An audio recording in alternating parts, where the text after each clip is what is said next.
మే నెల మరియమాత పూజిత మాసము 12వ రోజు. అద్భుతము. దేవుని తల్లి మరియమాత వేడుదల ద్వారా అన్ని కాలములయందు అనేక అద్భుతములు జరుగుచున్నవి. ఆమెను వేడుకొన వారులకు తప్పక జయము కలుగును. ఆమెపై భక్తి కలిగి ఉండుటకు మనము కొన్ని సాధనములను ఏర్పరచుకొనుచున్నాము. మరియమ్మకు స్తోత్రముగా కొన్ని సభలు కలవు. నిర్ణీతము, క్రమబద్ధము, చిరకాలమయందు సభలు అనేకములు. మరియమాత పేరునకు భక్తిని, గౌరవమును తరతరములుగా అభివృద్ధిపరచుచున్నవి. మనకును అట్టి సభలయందు చేరి ఆమెను వేడుకొనుట సఫలమొందము కలము. ఒకానొకప్పుడు ప్యారిస్ పట్టణములో దేవమాత యొక్క గుడి ఉండును. ఒక సాములు వారు ఉండేవారు. ఆ చుట్టూనున్న విచారణ క్రైస్తవులు మరియమాతపై ఆవగింజంతైన విశ్వాసము లేకుండిరి. ఇది గమనించిన సాముల వారు మిక్కిలి బాధపడిరి. రానున్న కాలములలో ఆ విచారణలోని క్రైస్తవులందరూ మరియమాతపై భక్తినే కాక తిరుసభ విశ్వాసమును కూడా కోల్పోయిరి. దాని కట్టడలను కూడా అనుసరించుటకు అశ్రద్ధ చూపుటలేదు. జపములు లేవు. ఇక గురువులు నెట్లు గౌరవించితురో చెప్పనవసరం లేదు. ఆఖరి దశలో అవస్థా అభ్యంగము కూడా లేక క్రైస్తవులందరూ దుర్మార్గన పాలగుచుండిరి.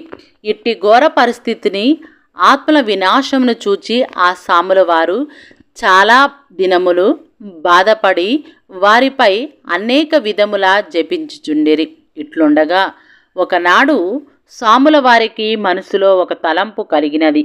పాపాత్ముల శరణమగు మరియమ్మ గారి నిష్కలంక హృదయము పేరిటనొక స్తభను స్థాపించుట నిశ్చయించుకొనిది. తన మేత్రానులు అనుమతిని లభించినది. స్తభ స్థాపించబడినది. కొద్ది కాలముననే అది అభివృద్ధి పరచబడినది. అనేకులు ఈ సభలో ప్రవేశించి తాము చక్కబడి ఇతరుల కొరకు కూడా మరియమాతను ప్రార్థించిరి. లెక్కలేనన్ని పాపాత్ములు తమ పాపపు జీవితమును విడిచి క్రీస్తునందు జీవించి ఆనందించిరి.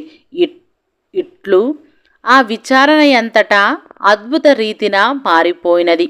దేవాలయమునను గృహములయందును ప్రజలు కలకలలాడుచుండిరి. ఒకానొకప్పుడు దుర్మార్గులుగా ఉన్న వారే ఇప్పుడు సన్మార్గులైరి. ఎట్టు చూసినను క్రైస్తవ జీవితము తిరుసభ విశ్వాసమునకు అర్థము పట్టుచున్నది. వారి విశ్వాస జీవితమును ఇరుగు పొరుగుల విచారణకు ఆదర్శప్రాయమైనది. మరియమాత సభ కొమ్మకు రెమ్మలై నలదిశలా వ్యాపించి ఫలించినది.